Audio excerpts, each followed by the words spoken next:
Hey guys, this is Navinad on my series on Edges, which is going to be hopefully a prelude to my upcoming book. We are nearing the end of 2015. I expect this to be released sometime in 2017. It is going to be published. I'm about 180 pages into the rough draft and looking at probably about a 280 page book, just guessing a little under 300 pages, and it's going to be all about edges.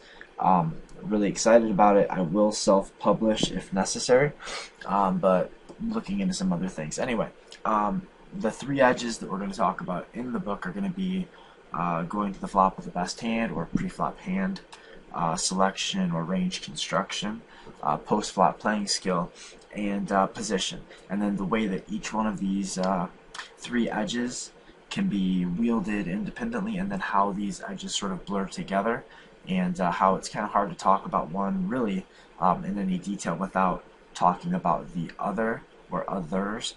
But bottom line, you cannot win in the long run in any given spot if you are not the more skilled player, have position, and or are starting with the best hand. Now in the book, where I'm going to be talking about edges and talking about this first edge specifically, uh, hand strength. I'm not going to be talking just about going to the hand with the objectively best hand, the strongest hand objectively, but really the going to the flop with the most appropriate range given the circumstance. So we're not going to really be talking so much about these really loose, kind of ethereal concepts, really flaky concepts like combo blocking, playability, equity flopping. Like, raw hand strength doesn't really mean that much all that often. The ability to, quote, flop a lot of equity is sort of hard to nail down.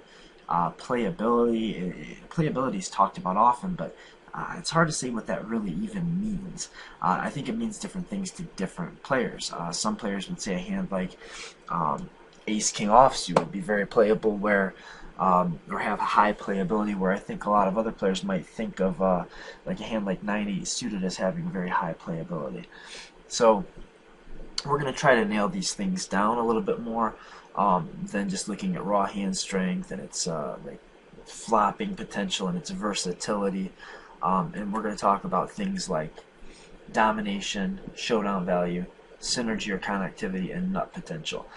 There will be a couple other things that I think are, kind of factors, but are really more of a side note or a combination of these factors. So the more fundamental factors are domination, showdown value, connectivity or synergy, and nut potential.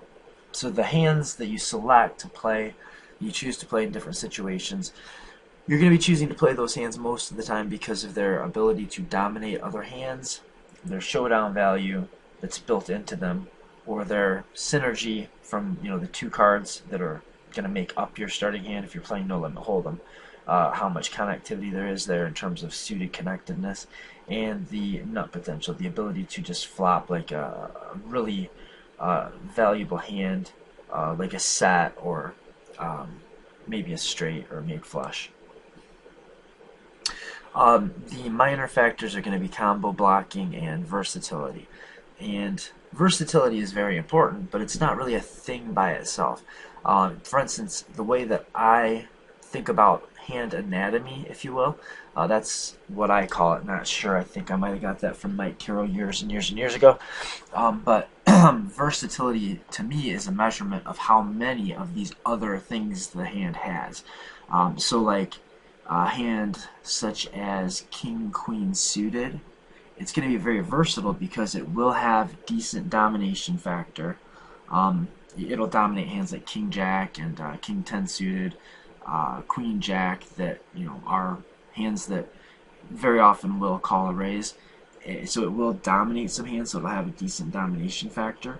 But it also has the ability to flop a lot of like combo draws or straight draws, straight flush draws, flush draws, flush draw plus overcard type hands. So it's going to play really well in a lot of different circumstances or situations, and sometimes that matters. Like when you're opening a pot from under the gun at a full table, and you really don't know how these players are going to react.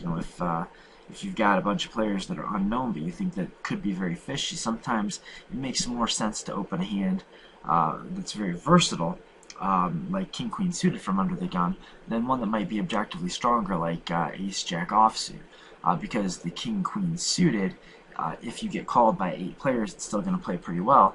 But if you're only called by 1 player, it's going to also play pretty well. And King Queen is also going to have combo blocking potential, which is going to increase its fold equity, which is the other minor factor. So like if you're thinking about creating a polarized 3-betting range, you want to look at things like how much built-in fold equity or fold equity boosting that your starting hand has, and it's usually going to be a pretty minor factor until we get into like a 4 or like a 5-bet range or a 4-bet range, where ranges become pretty narrow, and just having like an ace in your hand, if you choose to bluff raise with a hand like ace 3 offsuit or king 7 suited, just the fact that you have a single ace or a single king in your hand actually does have the effect of removing combinations from your opponent's range that might want to get it in pre-flop, like pocket kings, pocket aces, and ace king. But moreover, it's those other 4 things that we're going to be looking at, but we will talk a little bit about combo blocking and versatility. So the very fundamentals, most basic ideas: showdown value, nut potential, domination, and synergy or connectivity. So showdown value, hands with high showdown value are going to be like your big ace X combos and your paired combos. If all the money goes in pre-flop, how often does your hand win unimproved, is kind of the easiest way to look at and measure showdown value. If you get it all in pre-flop against a random hand, then how often is your hand going to win without improving? That's the showdown value. So if you have a hand like pocket 8s, you might not. Say you're in a situation where you're thinking about taking a set mine, in a situation where set mining may or may not be profitable, it's really close, the amount of built-in showdown value that your hand has is going to break those ties. A hand like pocket 6s, if you're only facing one opponent and you're only getting something like 10 or 11 to 1 implied odds, I mean, assuming you're going to capture a stack every single time. So that means, what I mean is, you're calling, say, a 100 chip raise, and there's only 1,000 chips behind, so you've only got like 10 to 1 implied odds. Then you might not be able to take that as a set mine with pocket 5s or pocket 4s, but you may be able to take it as a set mine with pocket 8s, because you will sometimes flop like a second pair or a mild over pair and be able to bluff catch 1 street, or maybe even 2 streets, or check a flop back, call a turn, and get your hand to showdown and have it win without improving it. Same thing with a hand like ace 8 offsuit, or ace king, of course, where sometimes you're going to be able to just like check that back if you miss the flop, and get it to showdown by catching a bluff on the turn, knowing that you may have the best hand, and even if you don't have the best hand, you still have equity to improve. So hands with high showdown value definitely have value to them. There is value in having showdown value built in. Nut potential refers to how often or how likely it is, whether it's reasonably likely that you're going to flop a hand that you feel comfortable getting all of the money in pre-flop. Of course, that's going to change based on stack sizes, your opponent, etc. But it's always one of the things you're going to weigh when you're looking at a hand and saying, is this hand playable, is this hand not playable? And nut flopping potential is usually going to, I guess, favor or be related to pocket pairs. We're usually going to be talking about pocket pairs when we're talking about nut potential. But there's also nut potential in hands like ace 5 suited, in that you can flop the wheel or you can flop the nut flush. And there's nut potential in hands like 8-9 suited, because you can flop the nut straight or you can flop a really good flush.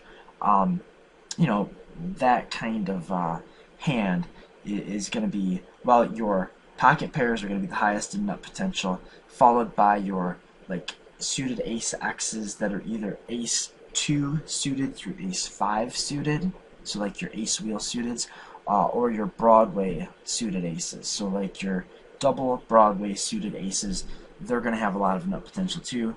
Again, not quite as much as the pocket pairs, but they're going to have more synergy or connectivity than the pocket pairs. The hands like ace king suited are obviously going to have more domination than something like pocket twos. So that's nut potential, just the ability to flop a hand that you're happy to get stacks in with right there on the flop. Domination refers to hands that frequently flop strength. You know, hands that are going to very often flop an overpair or a top pair with a good kicker, and that are going to dominate your opponent's ranges when they also either have like a mild overpair or flop like a top pair with a good kicker. A hand that has a high domination factor or a good domination rating is a hand that is going to very often put your opponent in a situation where he's made a pretty good second best hand. So hands like ace king and your big pairs, ace queen to a slightly lesser degree, king queen to a lesser degree, ace jack to a lesser degree, are going to have pretty good domination factors. Like for instance, if I have pocket aces and my opponent has a hand like king queen, if I have a hand like, well, I could say if I have a hand like pocket kings, pocket aces, ace king, king queen, and my opponent has a king jack, when that king hits the flop, you can see what kind of trouble he's in. He's very often going to lose 3 streets of value, especially if he's out of position.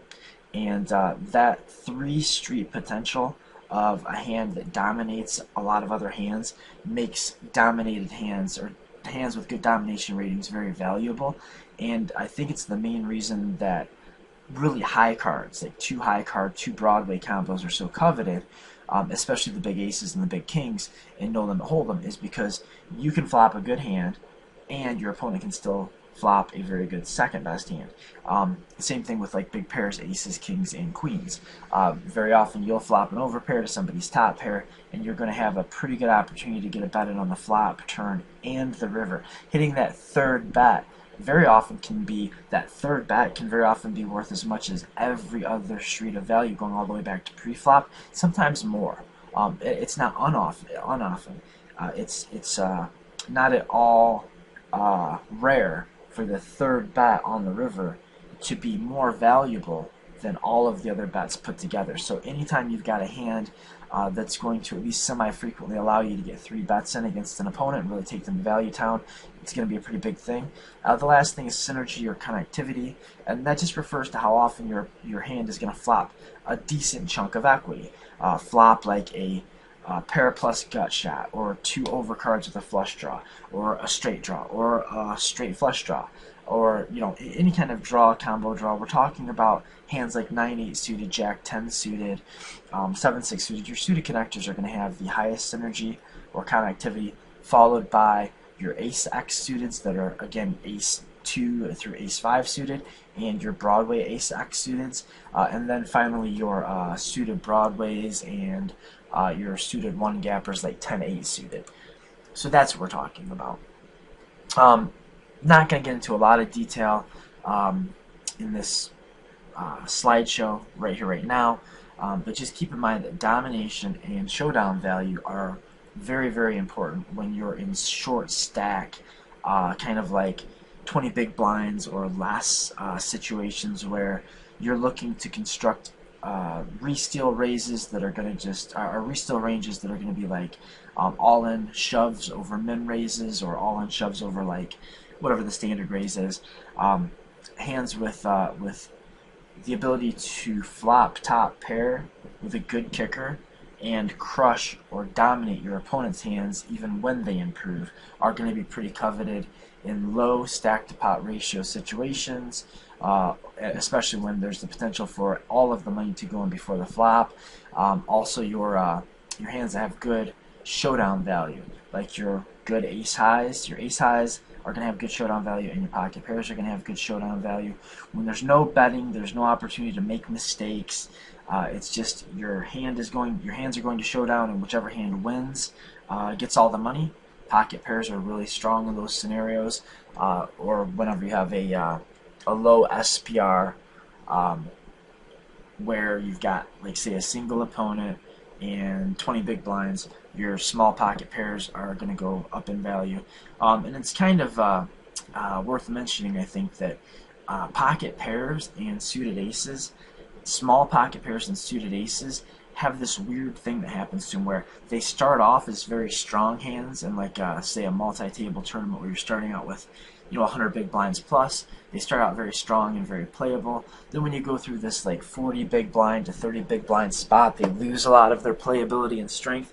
And then when you dip down to like 20 big blinds or below, they regain their strength in another form, and that form is showdown value. That's stuff that's probably going to be best explained in the book. But if we're talking about those factors favoring smaller stack-to-pot ratios, less players, shorter stacks, and pre-flop play, then your deeper stacked play, higher stack-to-pot ratio, multi-way pots, of course, are going to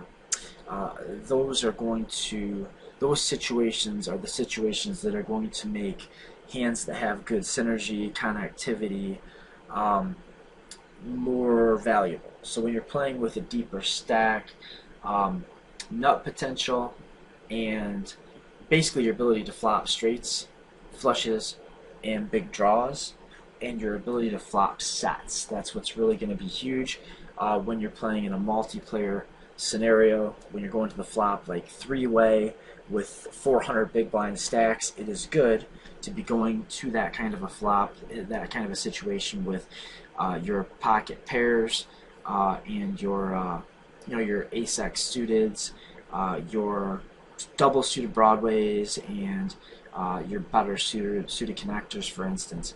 So this is the kind of thing that we're going to be talking about in the book, or I'm going to be talking about in the book, you're going to be reading about in the book, with regard to pre-flop poker. And that is, again, one of your three edges is pre-flop ranges. Constructing good pre-flop ranges is going to allow you to go to the flop, if not with the best hand, with the most appropriate range. And I think that's just a little bit better way of putting it. So until next time, that's all I really wanted to get across in this quick video on the pre-flop edge. Yeah, until next time, good luck.